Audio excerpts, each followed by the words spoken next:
Hi home searchers! Welcome to Victoria, south of Alabang. And for today, we will explore the two model units of this newest community here in Barangay Tunasan, Muntinlupa City. My name is Eva and I am your real estate broker friend. Now let's start the house tour.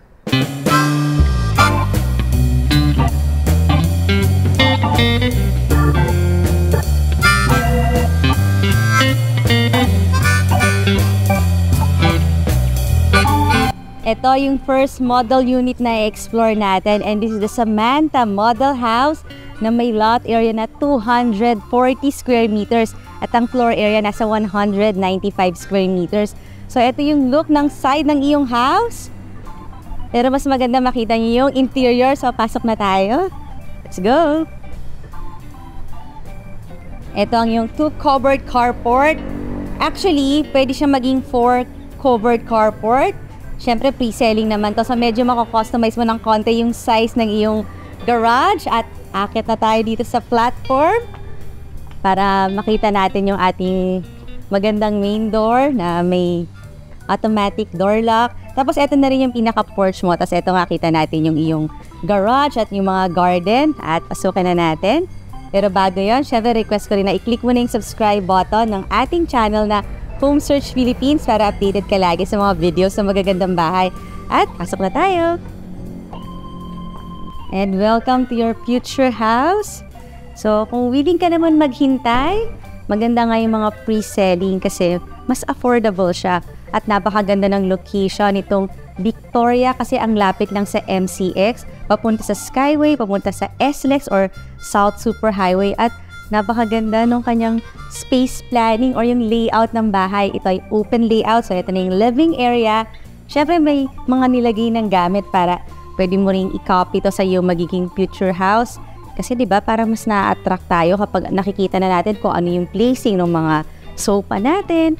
So, very spacious itong ating living area na ito nga yung pwede mong gawin na pinaka media wall, kaya may TV na kasi nakasuggest na dito talaga yung magandang space for a TV. So, ito, living area with AC. Tapos, kung mapapansin nyo, ito mga ano lang siya, mga add-ons lang para mas maging cozy yung bahay. Naglalagay na sila ng mga recessed ceilings na pwede mo rin ipalagay sa iyong future house. At ito naman yung 6-seater na dining set. Ang cute no, ng mga ginagamit na furniture. And this dining area opens to your covered lanai at napaka-aliwalas nga ng modern tropical inspired house mo kasi marami kang sliding doors, maraming mga sliding windows dito. Kaya nagbibigay siya ng so much natural light sa iyong living and dining area. At itong house na to may 4 bedrooms. So ito yung first bedroom dito sa ground floor. Tingnan natin. Pwede siyang gamitin as a guest room, pwede rin namang helper's room. Kaya may door dito, access dun sa labas na sa pinaka-utility area or sa yung dirty kitchen. At meron nga siyang own bathroom. Napahaba naman yung kanyang bathroom. So, pwedeng, it's up to you kung gagawin mo siyang helper's room or pwede rin namang cute na guest room. Ito na nga rin bedroom na to ang pinakamalapit dito sa yung kitchen na nakita mo naman regular size na pahaba. Tapos, magiging ganito rin ang looks ng yung kitchen. Maganda, maraming mga cupboards. Tapos, ang ganda ng ceiling, oh. So, bagay na bagay sa future house mo. Pwede mo pa siyang mas pagandahin. It's up to you. Lalo na pag patapos na yung bahay. Kasi yun yung advantage ng mga pre-selling houses. Pwede mo talaga siyang i-customize according to your liking. Tapos, meron ka rin ditong sliding door na pwedeng nag-open sa iyong garden. Ayan, kaya ang aliwalas talaga dito sa iyong kitchen.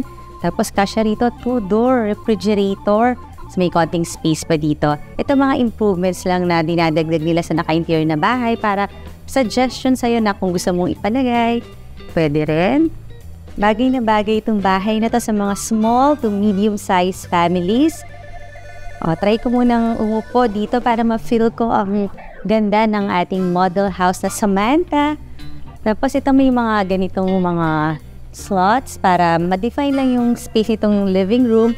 Kasi dito na yung staircase going sa second floor. At ang maganda sa bahay na to, meron ka pang office. Ito yon. Based dito sa interior design, mukha siyang office. Pero syempre, convertible siya into a bedroom. Kaya meron siyang bathroom dito. na maganda rin. So, parang 5 bedrooms na yung bahay, no? Kung i-consider natin itong office as your bedroom. So, meron ding TV para sinasuggest lang na pwede rin ito maging family area. Tapos, ang dami rin mga windows. Ito sa corner. Front na street tayo. Ito na yung pinaka-foyer area at merong nilagay na life-size mirror. Kasi sinasuggest ito na parang ang laki talaga ng bahay dahil na ma-magnify niyo yung illusion, di ba? Tapos very functional kasi bago ka lalabas ng house, ayan, pwede mong i-check ang iyong attire, ang iyong looks, di ba? Very good. So, pwede niyang ilagay sa iyong future house. At under the stairs, ayan, meron pang space dito kaya naglagay na lang ng plants. Very good talaga yung mga naka-interior design houses kasi na-maximize lahat ng spaces. At bago ko naman ipakita ang iyong second floor, request ko rin na i-visit mo yung ating website na www.homesearch.ph para makita mo yung pictures nito at marami ka pang makitang mga nice houses. Akit na tayo!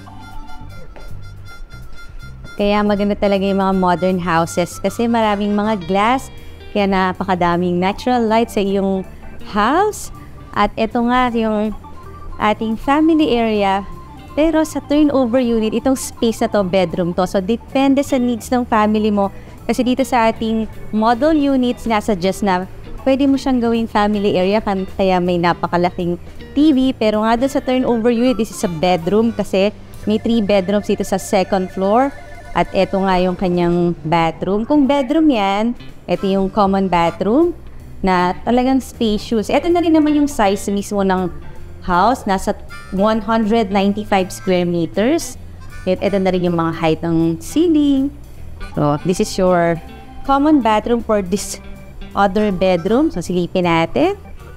Malalaki yung mga size ng bedroom. Ito parang sinasuggest nila na boys room based sa color ng curtain. O, diba? Maganda siya, spacious. So, pag nagtatayo ka na ng bahay dito sa Victoria Homes, pwede mong gayahin yung mga finishing na ginamit nila. So, total of 5 bedrooms pwede. And this is the master bedroom. I think this is a queen size bed.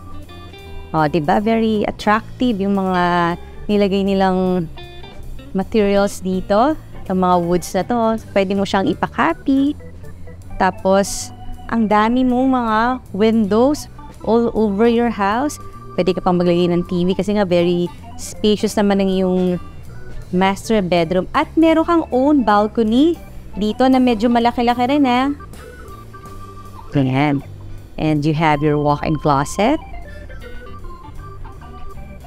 This one is a big walk-in closet. Very spacious. May his and hers na sink. Ang ganda ng mga stones. May malaking mirror. So, I suggest makita mo to personally. Puntahan na natin yung balcony.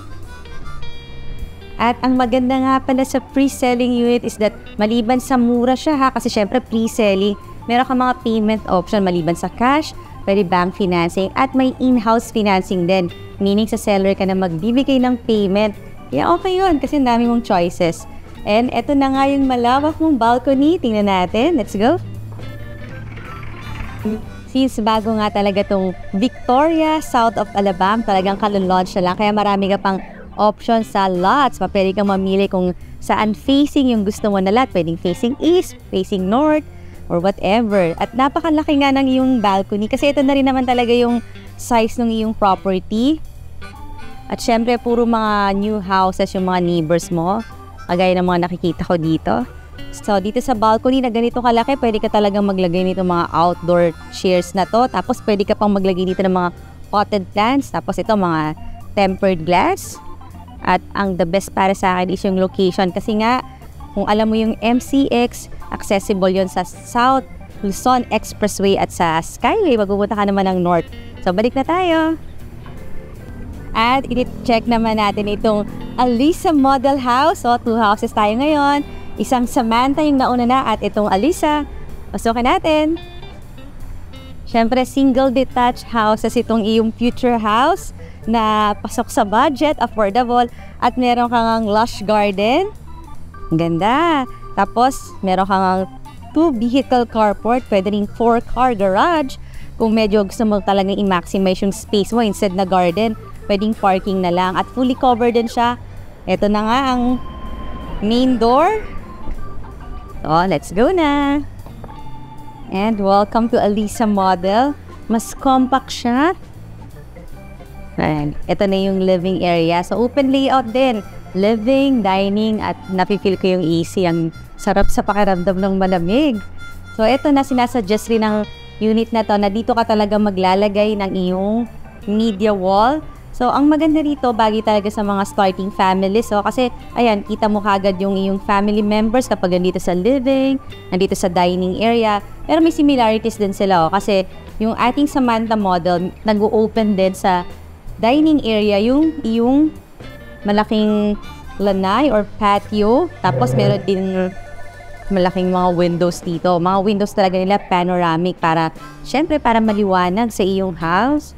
And eto naman, parang somehow similar. Ganito rin yung layout. Although mas smaller unit lang tong Alisa. Pero ang ganda rin ng talagang space planning ng kitchen. Regular size, kahit malaking rep. Pwede. Tapos meron din ditong sliding door para kung gusto mong gawing garden or utility area. It's up to you. So, this is your cute house. Dito naman, meron kang gandang powder room under the stairs. Ang cute ng mga accessories na nilalagay. What can you say about this house? Lagay mo dyan sa ating comment section kung type mo rin tong Alisa model unit. Ang cute, may mga salamin talaga. Tapos ito, bedroom sa ground floor. Sizable din itong bedroom na ito dito sa ground floor. So, pwede dito matulog 2 tao. Pwedeng guest room. Ayan o. Ang taas din ng ceiling, di ba? So, let's see naman yung iyong second floor. Let's go. Favor naman sa ating mga home searchers yan, mga viewers. Give me a thumbs up pag nagugustuhan niyo yung mga bahay na pinapakita ko. At ngayon naman, akit na tayo. Pwede rin kayo mag-subscribe para lagi kayo updated sa mga videos, sa mga new houses. At itong model unit na to, ito naman yung suggested niya na family area. Or pwede mo rin siya i-convert into a bedroom. So dito sa second floor, pwedeng 2 bedrooms. Pero just for the purpose of pakita kung ano yung pwedeng gawin sa room na to, it can be your family area or bedroom. Ito na yung pinaka full bath ng iyong bedroom or family area. Tapos ang ganda rin talaga ng mga ganitong mga life-size mirror. So kung ang family mo ilan lang, mag-asawa pa lang kayo, newlywed, so talagang bagay ito as your family area. Kasi yan, ang ganda ng setup po. Pero kung may kids na, pwede na itong gawing bedroom. And this is your master bedroom na malaki-laki. Wow, malaki nga talaga yung size niya. At ang ganda ng bed, king size. This is the beauty of an interior decorated house. Ito, meron tayong mga sliding windows. Dito, sliding windows din. Kaya maliwanag to during daytime. Tapos, meron ka pang space dito para pwede mo siyang gawing mini living area sa bedroom mo. And meron siyang walk-in closet. Ito ng his and hers walk-in closet. Andito naman yung bathroom. At ang maganda nga dito sa yung master bedroom, meron kang own balcony na malaki. So check natin. Talagang very good space planning ang ating mga model units. At ito nga yung sinasabi ko na oversized balcony. Let's go! Kung meron tayo dyang viewer na merong property na gustong ibabenta, pwede nyo rin akong tawagan. At syempre, ipipicture natin sa channel natin ang iyong property. At ganito nga kalaki ang iyong balcony dito sa ating Alisa model. Maglalagay ka na lang ng mga potted plants. Ito yung mga outdoor chairs natin. Ang luwag, di ba? Asa ulit tayo. At home searchers, kung gusto mo nang makita itong ating modern, tropical, inspired pre-setting houses dito sa Muntinlupa City, pwede mo na akong tawagan. Ngayon naman, request ko na i-click mo na yung subscribe button here. Ito yung mga latest videos at ito naman yung mga similar videos. And thank you very much for watching!